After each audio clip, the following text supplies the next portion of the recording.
स्थिति उत्पन्न हुआ है उसमें तेजस्वी यादव ने सरकार को घेरा है कि सरकार के पास कोई वित्तीय स्थिति नहीं है, वित्तीय स्थिति पूरी तरह चरमरा गई है। राजद के लालू परिवार जो है उन पर दबाव बनाया, क्योंकि भारतीय जनता पार्टी जब से केंद्र की सत्ता में आई है, इस अनुपस्थिति का कारण क्या था? और भी कई लोग अनुपस्थित थे जो आपके पास रिपोर्ट में होगा भी। नोरमा ग्रुप, जो सोचता है वो करता है। आपके अपने सपनों का आशियाना। नमस्कार, एक बार फिर से आपका बहुत बहुत स्वागत करते हैं। भीतर की बात लेकर के आपके सामने हाजिर हैं और भीतर की बात में आज हम आपसे बात करेंगे कि आखिरकार ऐसी चर्चा क्यों चलने लगी है कि भारतीय जनता पार्टी मुश्किल में है और Bharatiya Janata party high alert पर अपने आप को रखे हुए, जबकि आपको पता होगा कि 12 वर्षों के नरेंद्र मोदी के शासन का जश्न मनाया जा रहा है। देश भर में अलग अलग कार्यक्रम हो रहे हैं और दिल्ली की राजधानी में भी खूब कार्यक्रम हो रहे हैं। जब ये खबर देख रहे होंगे उसके ठीक 24 घंटे के बाद पटना में भी मुख्यमंत्री सम्राट चौधरी मीडिया के साथ साथ अपने पदाधिकारियों के साथ बात करेंगे और इसके लिए नरेंद्र मोदी को बधाई देंगे। लेकिन इतना सब कुछ होने के बाद, देश के अधिकांश राज्यों में सरकार होने के बाद, भारतीय जनता पार्टी आखिरकार बिहार में आकर के उस मोर की तरह क्यों हो जाती है? जो नाश्ता तो खूब बढ़िया है, लेकिन जैसे उसकी नजर उसके पैर पर पड़ती है, क्योंकि मोर का पैर जो है वो बड़ा कुरूप होता है। यानी सीधे तौर पे देखा जाए तो आज भी भले ही नीतीश कुमार ने इस्तीफा दे दिया हो, नीतीश कुमार ने मुख्यमंत्री की कुर्सी डोनेट कर दी हो भारतीय जनता पार्टी को, लेकिन उसके बावजूद भारतीय जनता पार्टी का सब जगह से घूम करके आती है, बिहार आकर के कहीं ना कहीं उसका गाड़ी फंस जाता है। और जब जब उसका चक्का फंसता है तब तब हाई अलर्ट पर पार्टी हो जाती है। बिहार में driving seat Bharatiya Janata party को मिल गया है और इसको लेकर के भारतीय जनता पार्टी अपने फैसले भी कर रही है। जो वर्तमान परिस्थिति है उस परिस्थिति में कई तरह की बातें चर्चा में हैं और उनके साथ साथ चर्चा इस बात की भी है कि कोई बड़ा प्लान भीतर ही भीतर बनना शुरू हो चुका है। हम पिछले कई दिनों से आपके साथ चर्चा कर रहे हैं। लालू प्रसाद अचानक तेजस्वी यादव को लेकर के पहुंचते हैं पटना। हालांकि आना उनको 2 दिन पहले था, लेकिन चेकअप कराने के बाद जब दिल्ली पहुंचे और दिल्ली के बाद पटना आए, तब तक एमएलसी का नॉमिनेशन हो चुका था। अनुपस्थिति लालू प्रसाद की भी रही और अनुपस्थित नीतीश कुमार भी रहे। हमने आपको ये खबर बताई थी। इस अनुपस्थिति का कारण क्या था? और भी कई लोग अनुपस्थित थे जो आपके पास रिपोर्ट में होगा भी। सबसे बड़ी बात यह है कि बिहार में जो वर्तमान विधानसभा के नेता प्रतिपक्ष तेजस्वी यादव, उनको लेकर के कई तरह की बातें कही जा रही है। कहा यह जा रहा था कि अब सीधी लड़ाई भारतीय जनता पार्टी तेजस्वी यादव से लड़ेगी, नहीं राजद से लड़ेगी। लेकिन जिस तरह की परिस्थितियां बनी है उसमें यह सीधी लड़ाई अब एक नई दिशा की तरफ स्विच कर गई है। इससे पहले भी लड़ाई होती थी, राजद जो है हमला करती थी, नीतीश कुमार भले ही मुख्यमंत्री थे लेकिन हमला भारतीय जनता पार्टी पर ही होता था, क्योंकि भारतीय जनता पार्टी जब से केंद्र की सत्ता में आई है तब से अब तक लालू प्रसाद और तेजस्वी यादव घेरने का कोई मौका नहीं छोड़ते हैं। दूसरी तरफ कई ऐसे मामले हैं जो तेजस्वी यादव भी फंसे हुए हैं। रेलवे वाला मामला आपको पता है, रेलवे भर्ती घोटाला, उसको लेकर के उसमें अनियमितता की बात चल रही है। उसके बाद आपको रेल में कैटरिंग को लेकर के भी जिस तरह की बातें चल रही है, आईआरसीटीसी उस मामले में भी है, और भी जमीन उमीन का मामला चल रहा है। कई मामलों में ईडी से लेकर के अन्य जांच एजेंसियां राजद के लालू परिवार जो हैं उन पर दबाव बनाए हुए। लेकिन इन सबसे बाहर निकल करके तेजस्वी यादव अब पूरी मजबूती के साथ, चूंकि अब लड़ाई उनकी सीधी है, उनको भी पता है कि इस लड़ाई में वो पिछड़ गए तो कोई पीछे से आकर के उनको धप्पा बोल देगा और उनको आउट कर देगा। और इसकी तैयारी भी शुरू हो गई, जिसकी चर्चा हमने आपको की भी थी, क्योंकि एक पीढ़ी के जाने और दूसरी पीढ़ी के आने का ये समय पूरी तरह से अपने परवान पर है। आपने देखा भी होगा, लालू प्रसाद के पुत्र हैं, नीतीश कुमार के पुत्र हैं, शकुनी चौधरी के पुत्र हैं, जीतन राम मांझी के पुत्र हैं, तो वहीं उपेंद्र कुशवाहा ने भी अपने पुत्र को मैदान में उतार दिया है। और यहीं से वो कहानी की शुरुआत होती है। लेकिन इस कहानी में एक बड़ा ट्विस्ट है। ट्विस्ट ये है कि अब तेजस्वी यादव जो हमला कर रहे हैं उस हमले के ठीक पहले एक बड़ा घोटाला सामने आया है, बड़ी अनियमितता आई है और जिस तरह का मामला सामने आया है वो कहीं ना कहीं इशारा कर रहा है कि लंबे समय से कई विभागों में घोटाले चल रहे थे और इन सभी मामलों में अलग अलग लोगों की गर्दन फंसी हुई है। 2 अधिकारियों का इस्तीफा हो गया है, लेकिन उसके बाद अब जो नया स्थिति उत्पन्न हुआ है उसमें तेजस्वी यादव ने सरकार को घेरा है कि सरकार के पास कोई वित्तीय स्थिति नहीं है, वित्तीय स्थिति पूरी तरह चरमरा गई है और आपातकाल जैसी स्थिति सामने आ गई है। कुछ ऐसी स्थितियां उत्पन्न हो गई है जिसमें तेजस्वी यादव ने सबसे पहले आर्थिक स्थिति को लेकर के जो हमला किया है उसमें कहा है कि मामला यहां तक पहुंच गया है कि ठेकेदारों को वेतन नहीं मिल रहा है, ठेकेदारों ने जो काम किया है वो नहीं मिल रहा है, कई विभागों को वेतन नहीं मिल रहे हैं सही समय पर। और इसके साथ साथ जबकि आपने देखा होगा कि कई ऐसी योजनाएं हैं जिन योजनाओं का पैसा अभी अभी सम्राट चौधरी ने निर्गत किया है, लोगों के अकाउंट में चला गया है, लेकिन सारी स्थितियों को लेकर के कहा यह जा रहा है कि आकस्मिक निधि जो थी उसमें 3,662 करोड़ निकालने की मंजूरी दिए जाने पर भी सवाल खड़ा किया है कि ये तो आकस्मिक निधि थी, इसमें से पैसा क्यों निकाला गया। साथ साथ इस पूरे माहौल को अब हाइप करने की कोशिश की जा रही है और इसके लिए एक राउंड का धरना प्रदर्शन आंदोलन हो चुका है 9 तारीख को। अब 17 तारीख को आंदोलन है, उससे पहले एक और ट्विस्ट है जो दिल्ली में होना है। उपेंद्र कुशवाहा ने दिल्ली में एक बड़ी बैठक बुला ली है। 7 तारीख को उन्होंने पटना में एक बैठक किया था जिसमें उन्होंने पूरे सभी जिलाओं के जो जिलाध्यक्ष थे, संगठनिक चुनाव हो चुके थे, उसके बाद प्रदेश अध्यक्ष का चुनाव किया। वो भी ड्रामा जो चला वो आपको सब पता है कैसे कैसे क्या हुआ। 1-2 लोगों ने नामांकन किया, उसके बाद फिर अपना जो हुआ वो सब कुछ है। उसमें उपेंद्र कुशवाहा का कार्यक्रम चुनाव जो था प्रदेश अध्यक्ष का वो ज्यादा महत्वपूर्ण नहीं रहा। महत्वपूर्ण ये हो गया कि उपेंद्र कुशवाहा ने उस कार्यक्रम के बाद, उस चुनाव के बाद जो बयान दिया, वो बयान, उस बयान में उन्होंने जम करके नीतीश कुमार की तारीफ की और वकालत किया कि निशांत को मुख्यमंत्री की कुर्सी दी जाए। अब ऐसी स्थिति में एक तरफ ये चल रहा है, दूसरी तरफ उनके पुत्र को आपने देखा कि एमएलसी नहीं बनाया गया। कहा यह जा रहा है कि अब उनको कोई अलग सीट दी जाएगी, कोई अलग तैयारी की जा रही है।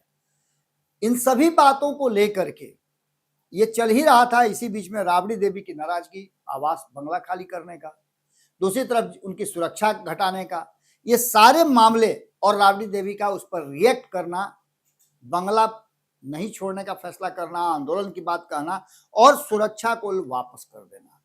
राजद के कार्यकर्ता राबड़ी देवी के आवास के बाहर 24 घंटा पहरेदारी कर रहे हैं।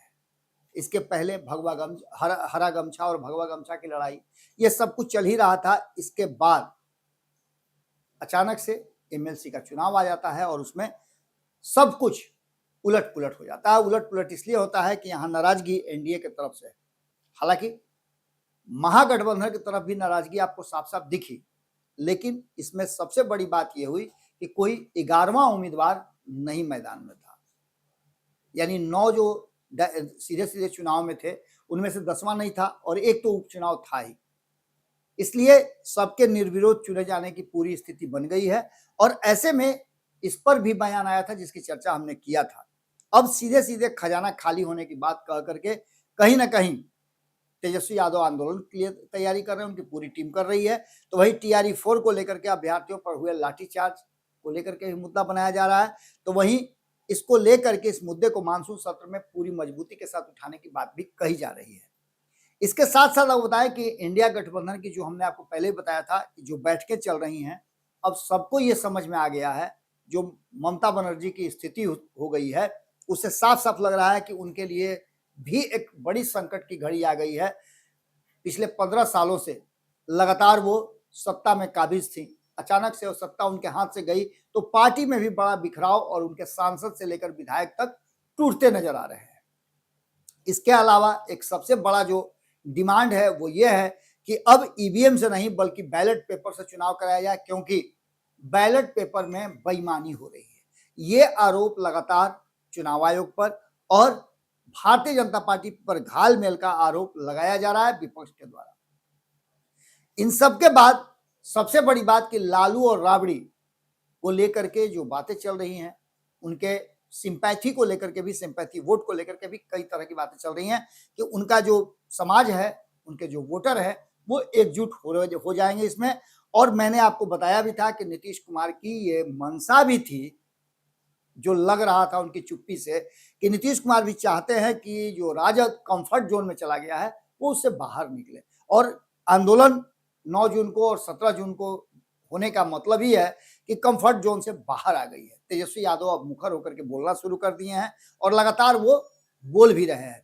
इसके साथ साथ आपको बता दें कि आर्थिक मोर्चे पर जवाबदेही सरकार की है, यहाँ घेरने का पूरा पूरा मौका मिला है तेजस्वी यादव को। देखना होगा कि क्या कुछ निकल के सामने आता है। इसके बाद प्रशासन और कानून व्यवस्था को लेकर के भी कहीं ना कहीं सम्राट चौधरी को घेरने की तैयारी शुरू हो चुकी है। सम्राट चौधरी मुख्यमंत्री हैं, गृह विभाग भी उनके पास है, और ऐसे में जो बिहार में अपराध हो रहे हैं, जो भ्रष्टाचार के मामले सामने आए हैं, उसको लेकर के भी घेरने की तैयारी चल रही है। आमने सामने सम्राट चौधरी और तेजस्वी यादव हैं, और दोनों के बीच में अब लड़ाई बराबर की हुई है, क्योंकि नीतीश कुमार के सामने तेजस्वी यादव हो सकता है कि कुछ सहजता भी दिखाते हो, लेकिन अब तो लड़ाई सीधी सीधी है, और अब नहीं लड़े तो कई लोग लाइन में खड़े हैं जो तेजस्वी यादव को डैश करके आगे बढ़ जाएंगे। अब ऐसी स्थिति में करो या मरो की स्थिति है। इस स्थिति में राजनीति में कई तरह की बातें सामने आ रही हैं। सबसे बड़ी बात है कि कुशवाहा ने जो मीटिंग बुलाई है 13 तारीख को, उस मीटिंग में क्या होना है। सीधे सीधे तो नजर आ रहा है कि जो संगठनिक चुनाव उनके हैं वो हो रहे हैं, लेकिन उसके ठीक बाद, उसके 5 दिन के बाद ही नीतीश कुमार ने भी बैठक बुला ली। अब नीतीश कुमार और उपेंद्र कुशवाहा की दोनों की बैठक होनी है। उपेंद्र कुशवाहा, कहा यह जा रहा है कि दिल्ली में बैठक करेंगे और अपनी ताकत दिखाएंगे। भारतीय जनता पार्टी ने जिस तरह से उनके साथ किया है, कहा यह जा रहा है, उनके तरफ से दबे जुबान में उनके लोगों के द्वारा कहा जा रहा है कि हमारे साथ धोखा हुआ है, और यही बात जीतन राम मांझी भी कह रहे हैं। इन सब के बावजूद दिल्ली की मीटिंग का उपेंद्र कुशवाहा जो करने जा रहे हैं उसका क्या असर होगा। हालांकि उनके जो विधायक हैं उनके बारे में भी जो कहा जा रहा था कि वो नाराज चल रहे हैं, सब कुछ हो गया, लेकिन एमएलसी की सीट नहीं मिलने के बाद एक बार फिर से माहौल थोड़ा बदला है, क्योंकि सबको लग रहा है कि दीपक प्रकाश की जो मंत्रिमंडल में रहने की अवधि है वो समाप्त हो जाएगी और उनको मंत्रिमंडल से बाहर होना पड़ेगा।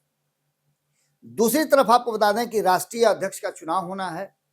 ये तो अंडरस्टूड है कि राष्ट्रीय अध्यक्ष या तो खुद कुशवाहा होंगे या अपने परिवार के किसी सदस्य को बनाएंगे। दूसरे के हाथ में तो पार्टी जानी नहीं है। खैर, इन सारी बातों के साथ साथ एक तो ये मामला है, और दूसरा शक्ति प्रदर्शन भी है। ऐसा ही शक्ति प्रदर्शन लालू प्रसाद ने भी किया था। आपको याद होगा जब वो सत्ता में आए थे नीतीश कुमार के साथ। अब इन सब के बाद नीतीश कुमार की जो 21 वाली मीटिंग है, उस मीटिंग पर भी सबकी नजर बनी हुई है। यानी सीधे तौर पे आप देख सकते हैं कि जो वर्तमान स्थिति है उसमें लालू प्रसाद तेजस्वी यादव को लेकर के पटना पहुंचे हैं, और उसके बाद से राजनीतिक माहौल को गरमा दिया है। प्लानिंग क्या बनी है इसकी अभी तक भनक नहीं लग रही है। कुछ मुद्दों पर समझ में आ रहा है कि यहां घेरने की तैयारी है, लेकिन बात इससे भी बड़ी है। लालू प्रसाद एक बार फिर से दही लेकर के तैयार हैं। टीका किसको करेंगे ये देखना बड़ा दिलचस्प होगा, क्योंकि उपेंद्र कुशवाहा भी अब वकालत करने लगे हैं नीतीश कुमार के फॉर्म में आने का। यानी नीतीश को नए रोल में देखने की एक बार फिर से तैयारी शुरू हो चुकी है। और ये सिर्फ बिहार से नहीं बल्कि देश भर के जितने भी राजनीतिक दल हैं, क्षेत्रीय दल हैं, गैर भाजपाई दल हैं, वो सब इस बात का इंतजार करने लगे हैं कि नीतीश कुमार नेतृत्व करें, नीतीश कुमार इस खेमे में आए और भारतीय जनता पार्टी के सामने डट करके मुकाबला किया जा सके। बिखरा हुआ विपक्ष, बार बार मैं कह रहा हूं कि भारतीय जनता पार्टी का कुछ भी नहीं कर सकता है, क्योंकि आप देख ही रहे हैं कि जहां सबसे मजबूत थे वहां से तो आप उखड़ गए। और इसका कारण भारतीय जनता पार्टी ने खुद कहा है कि इनके बिखराव इनके पतन का कारण है। तो ऐसे में देखना दिलचस्प होगा कि क्या कुछ निकल के सामने आता है। नीतीश को नए रोल में एक्सेप्ट किया जाता है। 2022 से 24 के बीच में तो नहीं किया गया था। नीतीश कुमार से सब कुछ करवा लिया गया, लेकिन अंत जब आया, नीतीश कुमार के हाथ में पावर देने की बात हुई तो नीतीश को सभी ने कमजोर कर दिया। अब देखना होगा कि क्या निकल के सामने आता है। लेकिन एक बात तय मान के चलिए कि भारतीय जनता पार्टी एक एक बिंदु पर माइक्रो लेवल पे जो कुछ भी अपडेट हो रहे हैं पॉलिटिक्स में, वो ध्यान दिए हुए है और भारतीय जनता पार्टी इतना आसानी से छोड़ने वाली भी नहीं है। यही तो सियासत है और यह सियासत अब अपने परवान पर है। जुड़े रहिएगा भारत लाइव के साथ। हम लगातार आपको इस तरह के राजनीतिक अपडेट देते रहेंगे। पल पल की बदलती बिहार और देश की सूरत और राजनीति से हम आपको रूबरू कराते रहेंगे। यदि आपके पास भी कोई जानकारी हो, कुछ कहना चाहते हैं, तो कमेंट बॉक्स में अपनी राय जरूर दीजिएगा। आप क्या सोचते हैं, नीतीश कुमार एक बार फिर से कमान संभालेंगे, उस स्थिति में हैं या नहीं है? कमेंट बॉक्स में अपनी राय जरूर दीजिएगा। बहुत बहुत धन्यवाद। आपके सपनों को हमने सजाया है, ई होम्स पैनोरामा को हमने बनाया है। ई होम्स मेरा एक सपना था जिस पे मैं पिछले 4 साल से काम कर रहा था। हमने जो बनाया है वो सबने है माना। ई होम्स पैनोरामा में हो आपका भी आशियाना। और फाइनली हमने 2021 में इस प्रोजेक्ट को लॉन्च किया। बहुत लोग अप्रिशिएट कर रहे हैं कि पूर्णिया जैसे शहर में, बिहार के, एक तो बिहार की बात करें उसमें भी पूर्णिया जैसे छोटे जगह में इस तरह का लाइफस्टाइल देना, ये सुन के हम लोगों को बहुत अच्छा लगता है। ई होम्स में हमने कुछ और भी किया है, जैसे हम जिस जगह में रह रहे हैं हमारे फैमिली सिक्योर हो, उनको सिक्योरिटी का ध्यान में रखा है। आपकी सुविधा और सुरक्षा आपके लिए खास है, ये आपका विश्वास है। इसमें आर्टिफिशियल इंटेलिजेंस का 7 लेयर सिक्योरिटी का हमने इस्तेमाल किया है। लस ग्रीन कैंपस को बनाया है। यदि हमारा बाउंड्री वाल है तो वो वर्टिकल गार्डन है। ये जितनी भी फैसिलिटी होता है एक इंटरनेशनल टाउनशिप में ई होम्स है, ये हम लोग विश्वास नहीं कर पा रहे हैं। जो भी हमारे मित्र, दोस्त या जो भी हमारे बाहर के बाहर आते हैं तो हम लोगों को बहुत अच्छा सुनने को मिलता है और बहुत अच्छा क्रेडिट मिल रहा है। वो सारा हमने सिर्फ एक बिल्डिंग नहीं बनाया, हमें एक बहुत अच्छा लाइफस्टाइल दिया ई होम्स में, और मेरा एक सपना था जिसको मैं आज फुलफिल होते हुए देख रहा हूँ। ये आपका आवास है। ई होम्स पैनोरामा में अब आपका निवास है। E homes Panorama, luxurious lifestyle redefined. Panorama group, जो सोचता है वो करता है। अगर ये वीडियो पसंद आई और वह बिहार के राजनीति और बिहारियत से सरोकार रखेनी तो सब्सक्राइब बटन दबा के चैनल के सब्सक्राइब कर ली। ओजे एगो घंटी बा, ओकरा बटन दबा देला से कुल सटीक और मारक खबर रुआ मुफ्त में मिल जाई।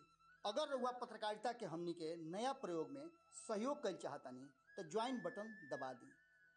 पेटीएम नंबर नोट कर ली 9386816700।